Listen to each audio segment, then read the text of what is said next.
국민의힘은 서해 공무원 피격 사건과 관련해 문재인 정부가 북한 눈치를 보고 월북으로 몰아간 거 아니냐며 비판을 쏟아냈습니다. 하지만 더불어민주당은 강력한 항의로 북한을 굴복시켰던 사건이라며 거세게 반발했습니다. 이경국 기자입니다.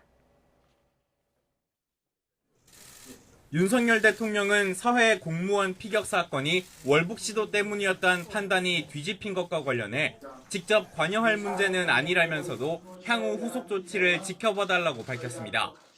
대통령이 되면은 하여튼 억울함이 없도록 하겠다고 그 유족도 만났잖아요.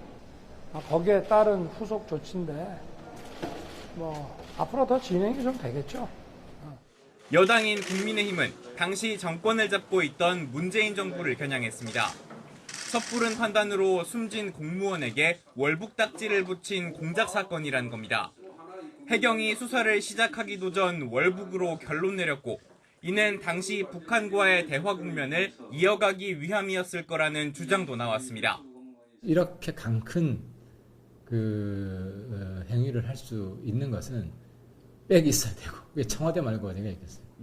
이 문제가 남북 관계를 다시 악화시키지 못하도록 국민의힘은 진실을 밝혀야 한다며 당내 진상규명 TF 구성에 나섰고 민주당을 향해 구체적인 상황이 담겨 있을 대통령 기록물 공개에 협조하라고 촉구했습니다. 민주당은 강하게 반발했습니다.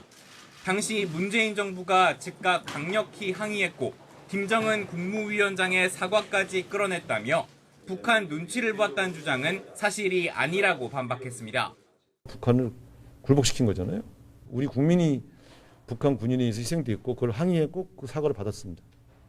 그걸로 마무리된 사건 아닙니까?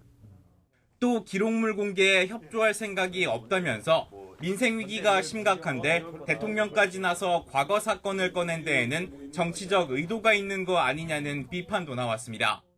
서해 공무원 피격 사건을 두고 신구 권력 갈등이 재점화하는 거 아니냐는 분석이 나오는 가운데 여야의 갈등도 더욱 깊어지는 모습입니다. YTN 이경국입니다.